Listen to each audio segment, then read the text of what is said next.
Hello மக்களே, வணக்கம். Welcome back to my channel. இன்றைக்கி என்ன வீடியோன்னு சொல்லிட்டு பார்த்தீங்கன்னா, அக்கா நான் எவ்வளோ சிக்கனமாக இருக்கேன், ஆனால் என்னால் எனக்கே தெரியாமல் காசு செலவாயிட்டு இருக்குன்னு சொல்லிட்டு ஒரு சிலர் கேட்குறீங்க. அந்த கேட்குறவங்களுக்காக நம்ம கண்ணுக்கே தெரியாமல் நம்ம என்னென்ன செலவுலாம் பண்ணுறோன்னு சொல்லிட்டு பார்க்க போகிறோம். ஃபஸ்ட்டு நான் என்னென்னு பார்த்தீங்கன்னா நம்ம ஃபோனுக்கு சார்ஜர் போடுவோம். சார்ஜர் போடும்போது சுவிட்சை ஆன் பண்ணுவோம். ஆனால் ஃபோன் எடுத்துகிட்டு வரும்போது ஆஃப் பண்ணுறோமான்னு கேட்டிங்கன்னா இல்லை. லைட் நம்ம ஒரு ரூமுக்கு போவோம், ஒரு பொருள் எடுக்கிறதுக்கு, அங்கே லைட் போடுவோம். திரும்பி வரும்போது லைட் ஆஃப் பண்ணுவோன்னா இல்லை. அப்புறம் பார்த்திங்கன்னா ஃபேன் நம்ம வெளியே உட்காந்துருக்கோம், ஃபேன் பாட்டுக்கு ஓட்டிருக்கோம். நம்ம சமைச்சிட்டு இருக்கோம், டிவி பார்த்துட்டு அது பாட்டுக்கு ஓடிட்டு இருக்கோம். இதெல்லாம் பார்த்திங்கன்னா கரண்ட் பில் ஜாஸ்தி ஆகும். இதில் போய் என்னக்கா கரண்ட் பில் ஜாஸ்தி ஆகிடும்னு கேட்டிங்கன்னா, அவங்க 600 வர இடத்துல 700-800 வரும். இப்படிக்கு 600 வரும்னு சொல்லிட்டு சொல்கிறாங்க. எல்லா வீட்லேயும் இப்போலாம் ஃப்ரிட்ஜு, வாஷிங் மிஷினு, ஹீட்டரு இந்த மாதிரிலாம் இருக்குதுங்க. அதனால் இருக்கிறதுனால ஜாஸ்தி தான் கரண்ட் பில் வருது. செகண்ட் ஒன்று என்னென்னு பார்த்தீங்கன்னா, இப்போ நம்ம காய்கறிலாம் வாங்குவோம். ஒரு வாரத்துக்கு ஒரே முட்டை வாங்கிட்டு வந்துடலாம், அப்பப்போ யார் போய் வாங்கிட்டு வரோங்கன்ற பேரில் வாங்கிட்டு வந்துட்டு பாதி காய் அழுகிடும், இல்லை வதங்கிடும், வேஸ்ட் ஆகிடும். அது தூக்கி குப்பையில் தான் போடுவோம்.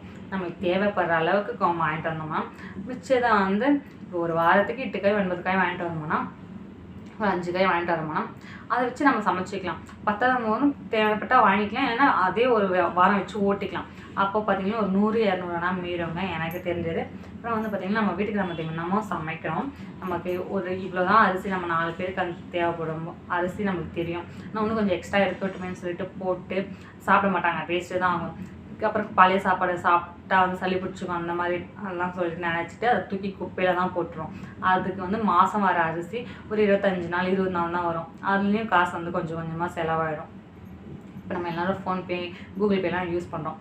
ஆன்லைனில் ஒரு சும்மா பார்த்துட்டு இருக்கும்போது ஒரு பொருள் வேணும்னு தோணுது. அப்போ ஆர்டர் பண்ணுறோம். ஒரு 250 ஒரு புடவே எடுக்கிறோன்னு வச்சுக்கோங்க. ஒரு 300 250 சொல்லிட்டு என்ன நம்ம ஃபோன்பே பண்ணிவிட்டு நமக்கு வாங்கும்போது, ஆன்லைனில் வாங்கும்போது அது ஒரு நம்பராக தான் தெரியும்னு நான் நினைக்கிறேன். ஏன்னா பார்த்திங்கன்னா நம்ம கையிலேருந்து காசு போகும்போது தான் காசு இவ்வளோ காலியாகுதுன்னு சொல்லிட்டு தெரியும். ஆனால் ஒரு ஃபோனில் நம்பர் அமைச்சிட்டு ஒரு ஜிபே பண்ணுறது ஒரு நம்பராக அது கரையிற மாதிரி தான் திரும்பி தவிர காசு நம்ம விட்டு போகிற மாதிரி ஒரு ஃபீல் இருக்காதுன்னு சொல்லிட்டு நான் நம்புகிறேன். அப்புறம் பார்த்திங்கன்னா இந்த மாதிரிலாம் காசு கொஞ்சம் கொஞ்சமாக செலவாகும். அப்புறம் அவங்க அந்த பண்டிகை இவ்வளோ பெருசாக பண்ணுறாங்கன்னு சொல்லிட்டு நாமளும் அவங்கள பார்த்துட்டு நாமளும் பண்ணோம், அப்போ தான் நாமளும் நல்லா இருப்போன்ற பேரில் இன்னொருத்தரை பார்த்துட்டு நம்ம கைக்கு நாமளே சுடு வச்சுக்கிற மாதிரி தான். அவங்களுக்கு எது முடியுதோ அவங்க அதை செஞ்சுருப்பாங்க. நம்மளால் இப்போ அவங்க 600 ஒரு புடவை எடுக்கிறாங்கன்னா நாமளும் அந்த மாதிரி புடவை எடுத்தாலும் நம்மளுக்கும் அழகாக இருக்கும்னு சொல்லிட்டு நம்ம நினைக்காம நம்மளுக்கு பிடிச்சது ஒரு 300 400 கூட புடவை இருக்குங்க. அவங்க புடவை ஒரு 600 தைக்கிறதுக்கே 300-350 இல்லாமல் தைக்க முடியாது. அதுக்கு ஒரு 400 ஒரு புடவை எடுத்துகிட்டு ஒரு 300 ஒரு புடவை எடுத்து நம்ம 700 அவங்க எடுத்த காசில் நம்ம ப்ளவுஸே தைச்சி முடிச்சோம். நம்மளுக்கு எது பிடிச்சிச்சோ அதை நம்ம வாங்கிக்கணும். அவங்க வாங்கிட்டாங்களேன்றதுக்கோசரம் நம்ம வாங்கினோம்னா நாம் தாங்க நம்மக்கிட்ட தான் காசு காலியாகும், நாம் தான் ஏமாளியாகவும் இருப்போம். இதுவும் ஒரு டிப்ஸ் தாங்க. அப்புறம் பார்த்திங்கன்னா டிவி நம்ம ரீசார்ஜ் பண்ணுறோம். 300 250 300 தான் நினைக்கிறேன். இப்போலாம் 250 ரீசார்ஜ் பண்ணுற முடியறதில்ல. டிவி பார்த்துட்டு ஓடிப்போம், நம்ம பார்த்து சமைச்சிட்டு தான் இருப்போம். ஆனால் டிவி ஒரு மாதத்துக்கு ரீசார்ஜ் பண்ணிவிட்டு ஒரு 4 நாள் உருப்படியாக பார்க்குறோம்னா இல்லை. அதுக்கு பதில் நம்ம டிவிக்கு ரீசார்ஜ் பண்ணாமல் மொபைல்லையும் நம்ம எல்லாமே பார்த்துக்கலாம். எல்லாம் சிப்பில் பணம் இறக்கி வச்சுட்டு அதையும் நம்ம போட்டு பார்த்துக்கலாம்.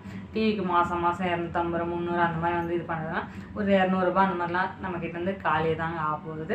இதான் நம்ம கண்ணுக்கு தெரியாமல் நம்ம பண்ணுற செலவான்னு சொல்லிட்டு எனக்கு தெரிஞ்சதான் நான் உங்க கூட ஷேர் பண்ணியிருக்கேன்.